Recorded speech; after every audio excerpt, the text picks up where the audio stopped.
tune in, this is where it's at. The Fantasy Football Plug Podcast. You know that we got it popping. Oh yeah, that's apparent. Got a shout out to my homie, one and only Jay. The people who are really rooting against you are the other comics, because we're just terrible people. Awful. Like, there's nothing quite like watching one of your friends going out and bombing, because that is sometimes the most hilarious. We should, like, peace and love. We want everybody to, I think ultimately we want everybody to do well, because we want to get invited back. Right. But at the same time, like, if one of your friends is just eating ass, you just, like, it is delightful. And sometimes it's happened to me, and I'm like, all right, but I'm a bailer. Like, listen, I'm not above doing a 2-minute set and being like, you know what, F this, I'm out. I'll see you guys later. This is not going the way that I want it to go. Welcome to another episode of the Fantasy Football Plug Podcast. You have now access to complicated production. Of course, MJ, the Fantasy Football Plug, here with, no matter what he tells you, my favorite fantasy football analyst on NFL Fantasy Live, Adam Rank. He only says that thank you now. Stop with the applause. The one-man applause break is what that usually sums up my comedy career. The one-man applause break. Like, I will be in a room with 300 people and I will reach one person, and it always is the best. So I appreciate you saying that, although I'm sure by the time that you have Marcus Grant on the show, you'll be like, dude, you were my favorite. I had to tell Rank that he was my favorite, and he bought it. Like, and plus, you know, if you're like when I was in Chicago, I spent a lot of time bashing the not so great state of Wisconsin. That always, you know, people will always enjoy that, but it depends. And it's funny too. If there's a sports heavy crowd, then there can end up being a lot of crowd work. And I've actually written a couple of fun jokes out of things that I've said, like, oh my God, I should remember that. And I should say that, usually making fun of Aaron Rodgers, but you know, that's where that comes from. So I'm not a huge crowd work guy. I guess if you're headlining, you should be, but usually I'm like, I got my 10 minutes. I got 10 minutes of jokes that I've written. Settle down, everybody. I will get to it. Like, I'm not going to listen. Great. I've prepared. I've prepared for this show. Mm-hmm. Yeah. Like, oh my God, what a night I'm having. And like, guys have been out, and this is funny enough. One time I got up the stage at Brea, and a couple of the comedians were there waiting for me. Like, oh my God, that was awesome. You're like, oh, I'm the greatest. Like, I'm so good.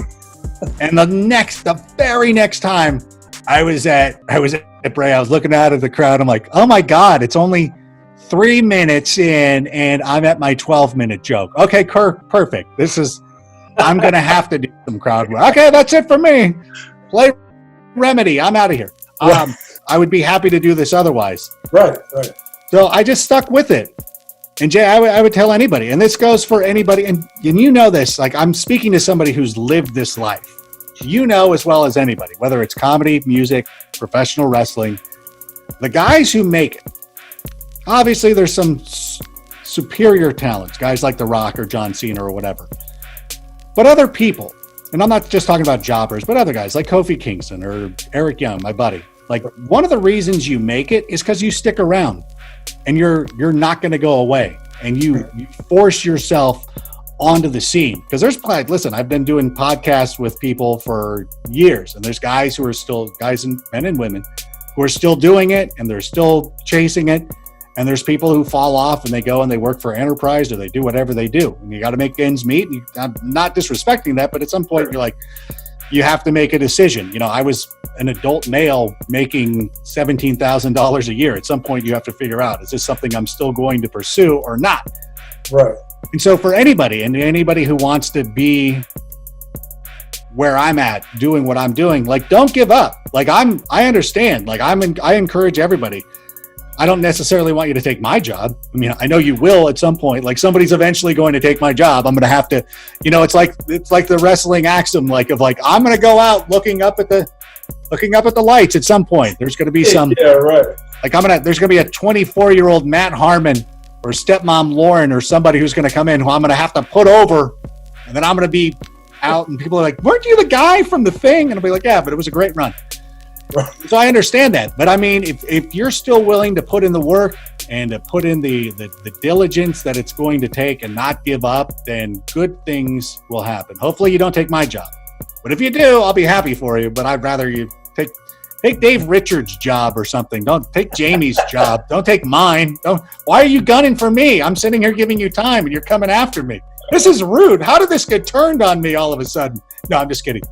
I'm just kidding. But no, it is one of those things. If you just keep grinding and you keep after it. And listen, this is awesome. And I know that you said that I'm your second interview, Marcus Allen being your first. And like, there has never been a drop more significant than that. That's a King Kong Bundy headlining WrestleMania 2 for wrestling little people. I said that before we started the video, but that's a precipitous drop.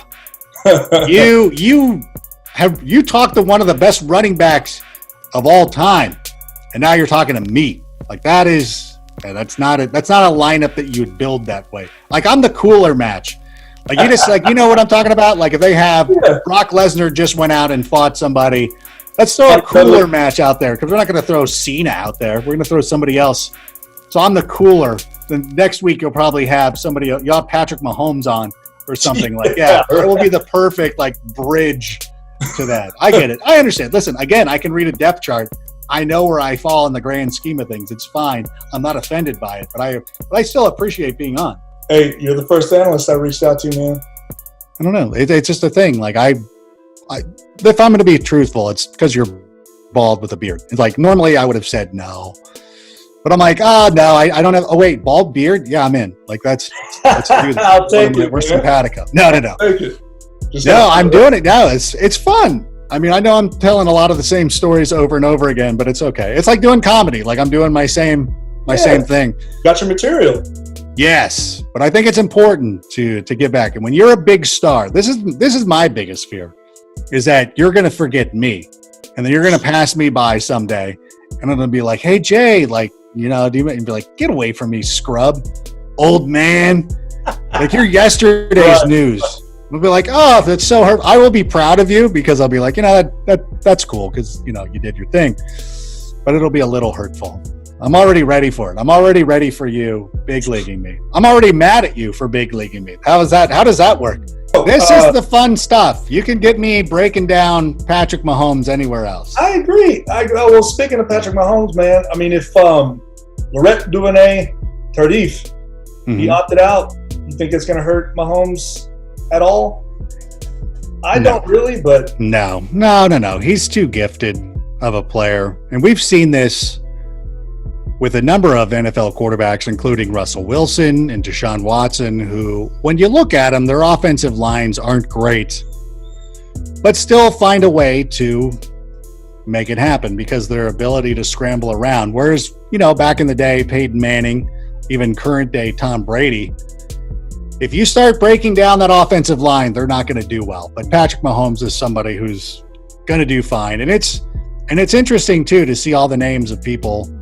I know as a Bears fan, Eddie Goldman opted out, and you're like, selfishly, as a fan of the sport, sure. You're like, oh, I would love for Eddie Goldman to be playing. But as a human being who has a family, I applaud his decision, and I respect anybody who does that. I'm an Angels fan too, and there was a question whether Mike Trout would play or not, and I was ready to go on Twitter and defend Mike Trout till the death, because I think that any player who's apprehensive about it, then sit out. I don't have any problem with that at all. Right. Protect your family. That should be number one. 100%. Absolutely. Okay.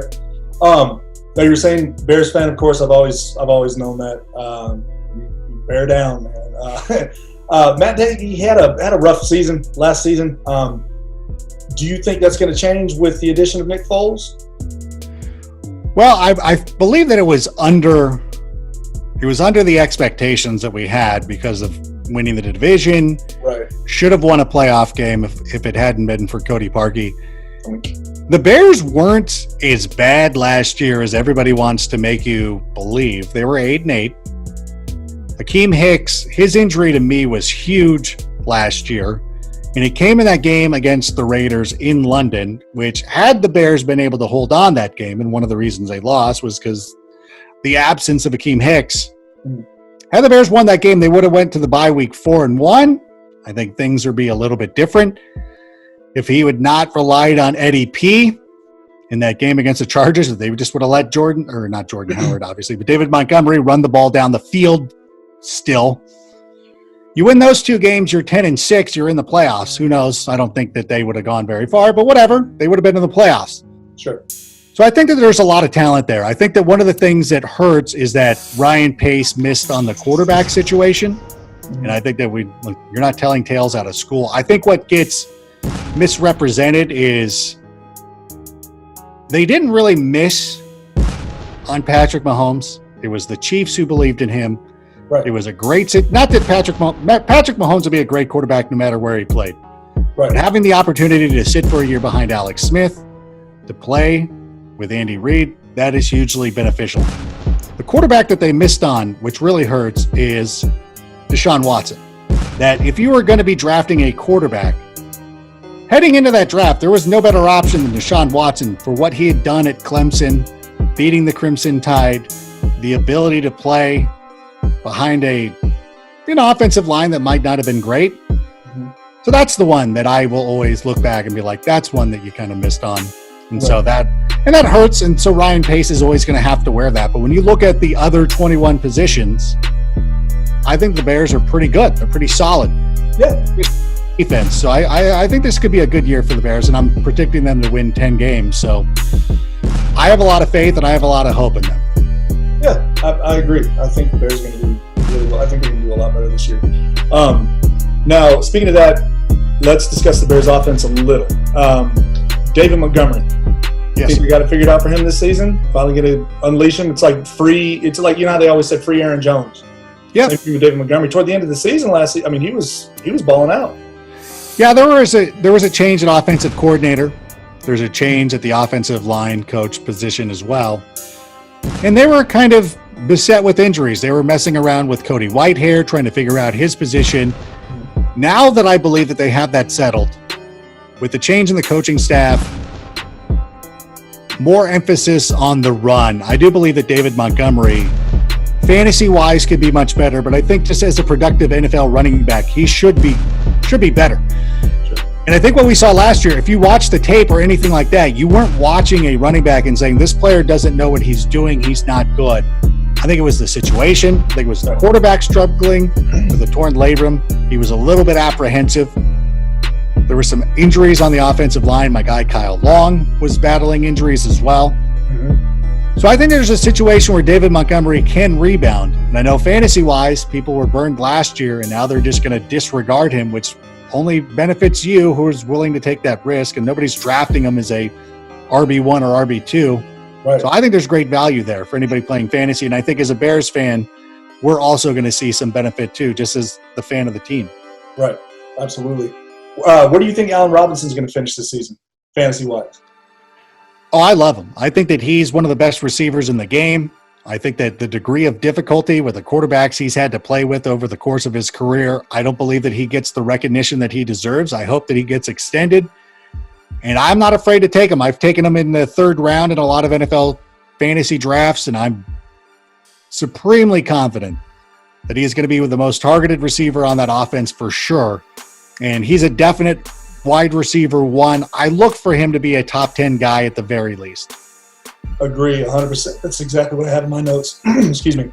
Every year I've been able to snag Robinson. Like whenever he played with, what's that?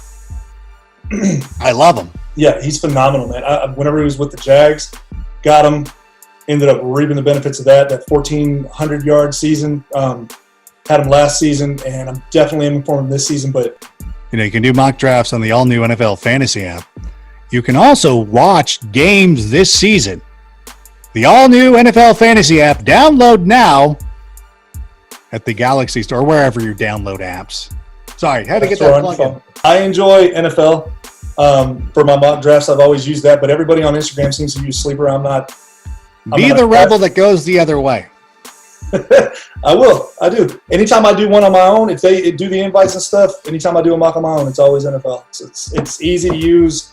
I like the format. It's probably the best app that I've used, so I definitely recommend it. Oh, and by the way, Adam, I don't know if you realize, but coming this season, you can actually watch games on the NFL fantasy. What? Yeah, Well, I think more people should be talking about that.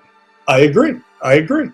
Now, do you think Anthony Miller and Tariq Cohen are worth a draft pick? Do you think they're worth picking up in your opinion? I like them in best ball formats. It's a little bit harder in week-to-week leagues just because he's not going to be the most targeted receiver in that offense. I think he has a lot of ability, and I know that, people see him as a sleeper, rightly so. Mhm. But, Allen Robinson's still the number one guy there. And when they get near the red zone, I believe that Jimmy Graham is going to have a big role this year as well. Tariq Cohen is fun. He's one of the most entertaining players, and he's a spark plug, and I love everything about him. Fantasy-wise, you just can't count on him week to week. This is the one thing that's so tough. And when you're drafting, you want to look at somebody who has a clear pathway to being a number one guy. And so if you're looking at somebody like Cam Akers, he has a pathway to be a number one guy. Now I know Sean McVay has come out and given some admiration for the way that Kyle Shanahan runs his running backs. Right. But Cam Akers still could end up being a number one running back. So I would prefer players like that who you see a pathway for as opposed to Tariq Cohen, because even if there just doesn't seem to be a situation that I can envision where he'll be a RB1 this year. I completely agree. I don't even I see maybe RB3. Flex guy at best. Deep leagues. Yeah. Bye week replacement, that kind of thing. There's going to be matchups. I agree.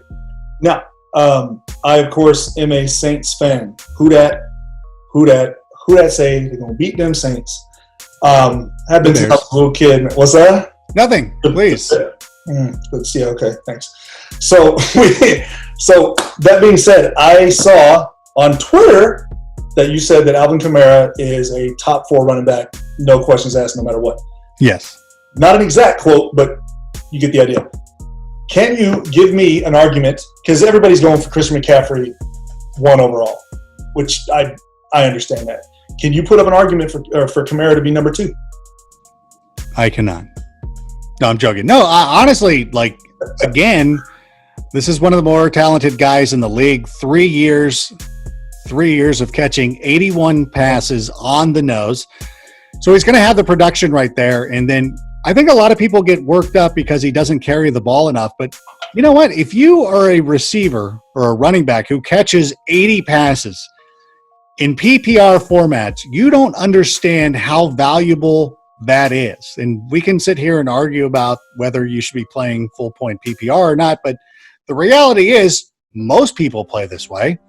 And so that is why he's such a valuable running back. That is a full point. That is 10 rushing yards every time he catches. Catching 81 passes is 800 rushing yards, right? Am I getting that right? I think my math is correct. 10 times 80. I love it. I you know what? Again, it's a Saints offense that you expect to be really good, and it doesn't matter who the quarterback is going to be, that he is going to sit there and perform no matter who it is. We saw last year with Teddy Bridgewater when he played those stretches of games through weeks where he was a starter from weeks 3 through week 7. He was a QB 12 during that stretch, mind you. I love everything about it. And so I don't have any problems taking Alvin Kamara. And as a matter of fact, I would expect him to bounce back. I know people sometimes put too much stock in this is the contract year. And they get it twisted in the fact of he's really going to try to go out there and this guy has been trying every year that he's played. It's not like he hasn't gone out there and put in an effort. I agree with that.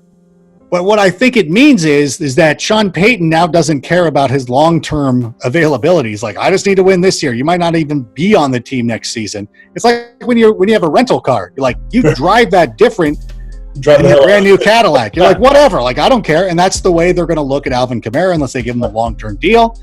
But they're going to have who cares? Let's give him 800 carries. Let's see what – I don't care about next year. I'm playing for right now. And I think the way the Saints are built, they're built to win this season.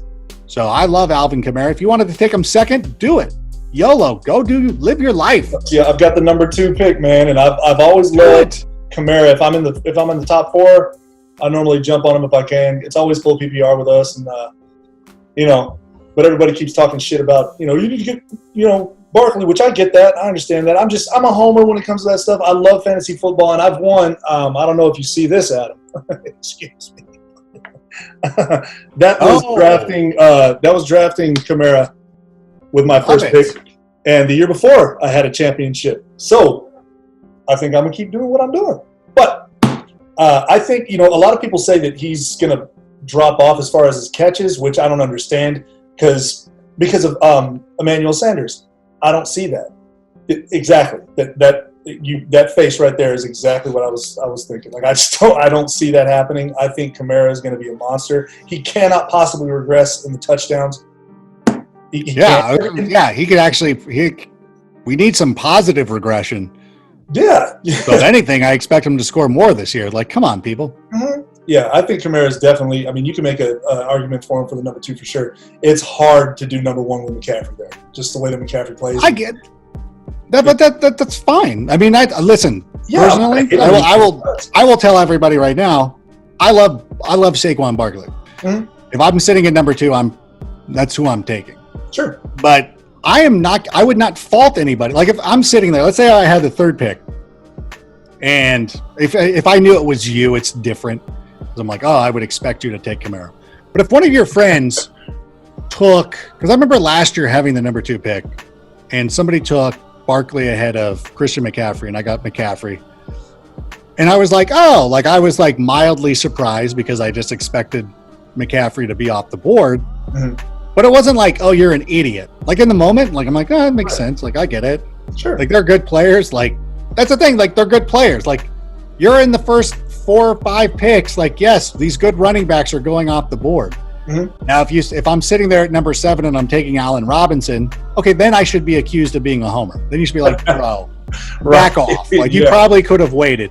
That's it. But like when you get to that point, and I know that it's difficult for some people because I get a lot of questions about like who should I take first overall, and I understand the pressure of having that pick, and we want to dissect it. But at the same time, pick who you feel comfortable with. Like these are the 4. Like here's the tier.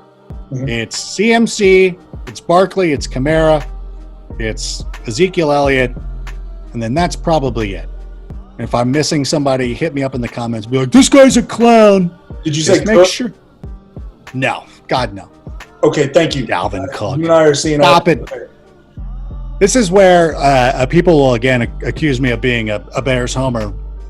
But it's like Dalvin Cook has been healthy 1 season of his NFL career, and last year he played 13. He still played just 13 games. Never made it to a fantasy playoff. Dude, I'm not doing that. That's the thing. Like if you're playing PPR, like I would take Mike Thomas over him. I would take Devontae Adams over him. Like I'm a Bears fan. I'd take Devontae Adams over him.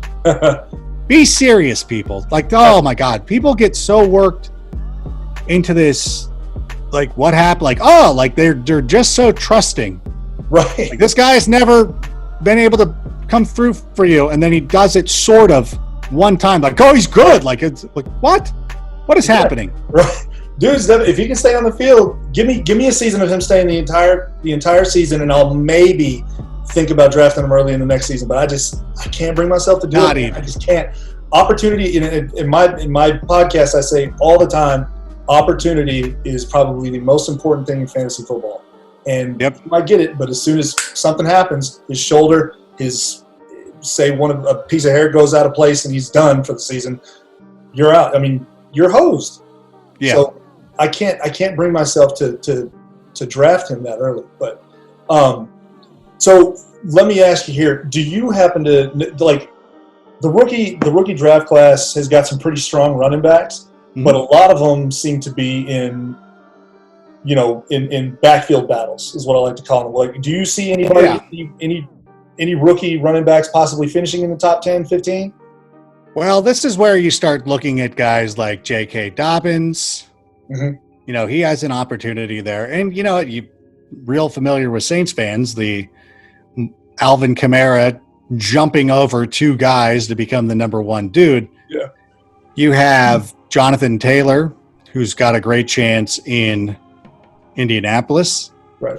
So I'm looking, those are the 2 guys, and Cam Akers again, but, Sean McVay is starting to scare me a little bit.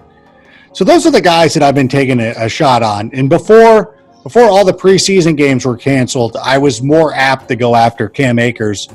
But now I'm just kind of slow playing it, and then I've been going JK. And there was one draft I think I did recently on Fantasy Pros on their podcast where I ended up with JK and Jonathan Taylor, where I'm like, well, one of them's got to come through, I hope. Yeah, sure. Yeah. But JK, I've now changed my tune where the guy who could end up finishing the best could end up being J.K. Dobbins, especially if Lamar Jackson is going to be a little bit more cautious with his running, which he intimated today on July 29th. Sure. You're not worried about Mark Ingram spelling any of that? I love Mark Ingram, but I think that they run the ball so much that there's opportunity for both those guys. Sure, I get that. Okay. Yeah, that makes good sense. Now, what about Swift? You don't think he's going to take it from Kerryon Johnson? I don't think Kerryon can stay on the field. Bro, I'm not going to be about that Detroit Lions life. Come on. I will say nice things about a Packers player, but DeAndre Swift is talented, and it's one of the reasons that I'm less optimistic about Matt Stafford this year is because I believe that Matt Patricia would love to run the football. And I know that Matt Stafford's getting the love of the on pace love. And so, but still at the same time, they're going to want to run the ball. So Swifty could always be good, but I'm not Lions. I'm not a never Lions, but no, I get what you're saying. He could end up. Yeah, he's got a good path. Yeah, he definitely does have a good pathway as well. So yeah, he should be in that mix. But as a biased Bears fan, I'm going to take. That's all right. And then Hilaire, of course, he's going to be spelled out by Williams. That one seems so obvious that I didn't mention him. But yeah, and we got to really slow our roll on him too, because again, without having the full preseason and everything like that it's going to be a little bit more difficult. Right, exactly. They're going to bring him around slowly, I think. So, and Williams can play. If he's shown that he can. I mean, he almost hit they kept talking about arguing for him to be the MVP of the Super Bowl. Oh, 100%. Yeah, I mean, but that always if your quarterback has a halfway decent game, he's always going to beat the running back. That's just the way that goes. Right, I got you. All right, my man. Let's see. So I'm going to do a segment that I call the rapid plug segment, kind of like rapid fire. Yes, sir. So I'm going to go through just some quick questions, 10, 12 questions, and just answer them as quickly as you possibly can. That good? No, I'm doing the rapid plugs. That's what. Being the fantasy football plug, I changed it to rapid plug. I love it. No, it's a great name. All right, so it's going to be. I know one thing I like about you is you talk about television, movies, and things like that. So a couple of them are television and movies. I'm sure you're. Surprise me, man! Don't let me wiggle out of this. Friends of The Office. Office. Breaking Bad or Walking Dead? Neither. Breaking Bad, fine. You know what? I haven't gotten into either one of those shows. Okay. So, I'm sorry. I'm watching Parks and Recs now, too. Do you want me to expand on these, or I thought we were just going, or is this a rapid fire thing? No, I just didn't expect me. All right. Neither. Netflix or Hulu? Netflix. Cutler or God? Cutler is God. McCaffrey or Barkley? McCaffrey. McCaffrey or Kamara? McCaffrey. Thomas or Adams? Ooh, Thomas. All right. Thielen or Robinson? Robinson. Fournette or Gurley? Fournette.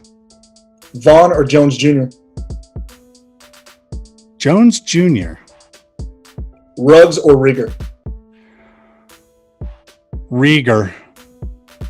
There you go, man. Well done. You took a little bit until you thought too much. It's got to be quick. I thought I was. Listen. You did fine. You were wrong on all of them, but no. How was I? No. Jones Jr. is interesting to me.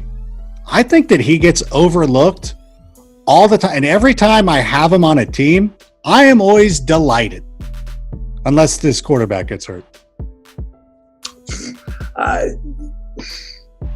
It's hard for me, man, because Keyshawn Vaughn, I just think that because of his pass blocking, and Arians loves his pass blocking backs, man. That's a tongue twister. Pass blocking backs. But isn't he already missing time? Vaughn? Yeah. You might want to check that out. I thought I saw something. Okay. Oh, the COVID thing, COVID-19. Yeah.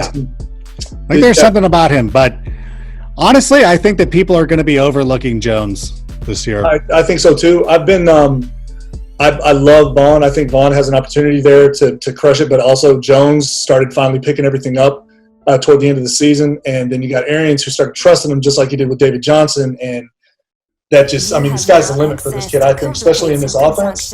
Yeah. Because, I mean, look at like a James White. Like, Jones hasn't shown anything about an issue being able to catch balls out of the backfield. They just didn't aim for him much. No, I get it. I love Ronald Jones this year. I've been picking him all over the place. Yeah. I think they both have a good opportunity. Vaughn being able to pass block the way that he does, as long as he comes out of this, which, you know, hoping for a fast recovery for him. For sure. I could see him being, whether it be this season or the following season, one of these seasons he's going to end up blowing up for Arians, I think, because of his pass blocking alone. And he gets the ball in the backfield, and I think he's a great running back. And if he can do what he did behind Vanderbilt's offensive line. Yeah, that's true. Yeah, that's true. But, you know, Jones Jr., I mean, he's definitely, or Jones the second, whatever he wants to go by. He has definitely gained the trust of Arians. And Brady loves dumping passes to his running. Look at James White. I'm not saying that Jones is James White by any means, but I mean, with the way that they have that offense, there's no way they can stack a box against any of the running backs. There's just no way. No, it's true. You know, so hopefully, I'm excited to watch them play. They're playing my Saints first, man. So that's a little bit nerve wracking, but yeah, it is. One more question for you, my man, Adam Rank. All that being said, talking about who's playing who first and what and when, do you think, and you can be political if you want to, do you think there's going to be a season?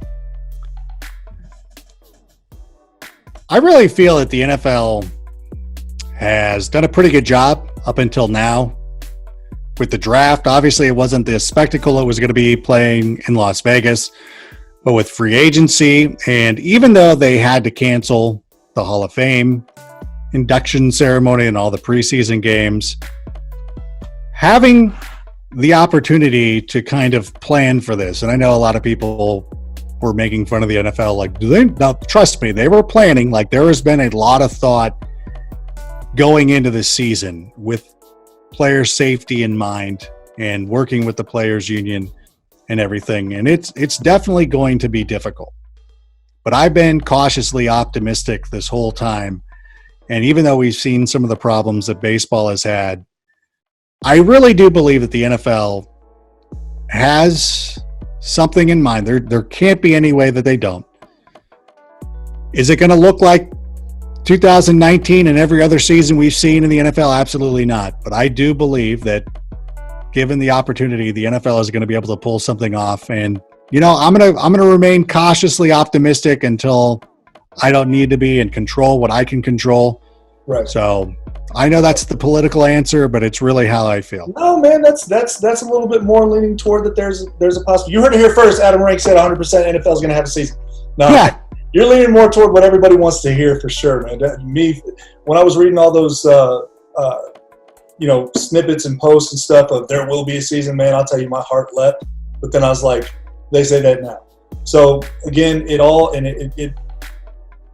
I pray that there's a season, but I understand keeping people safe is far more important than that is the most important thing. Yep. That is the most important thing. And, you know, while they're being kept safe, people are working their asses off to get everything figured out and fixed. And there will be a season eventually, whether it's this season, next season.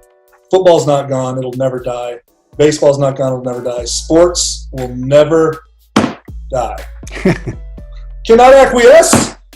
Yes. But yeah, man. So that is what I have for you, my friend. It has been an absolute pleasure, buddy. Thank you so much for joining me on the podcast and the show. Do you have any charities, anything you want to plug, so to speak? Nope. Just the all-new NFL Fantasy app. Make sure you download it and play. Listen, just download it. You know, go to my Instagram at AdamRankNFL. There is a link in my bio. Just go to that link. It'll download it. Listen, even if you don't play a league, which you should, watch NFL games on it. That's the only thing. That's the only thing I need to get out there. Again, Adam Rank, thank you again so much for being on the show. What's up, everybody? This is Adam Rank, and you are listening to Jay on the Fantasy Football Plug podcast, perhaps the greatest podcast in fantasy football history. Jay is a man who will one day usurp me as the greatest bald fantasy analyst in the world. But until that time, I will hold on to that title. But if you could just listen to Jay, I would consider that a personal favor to me. You have now accessed a complicated production.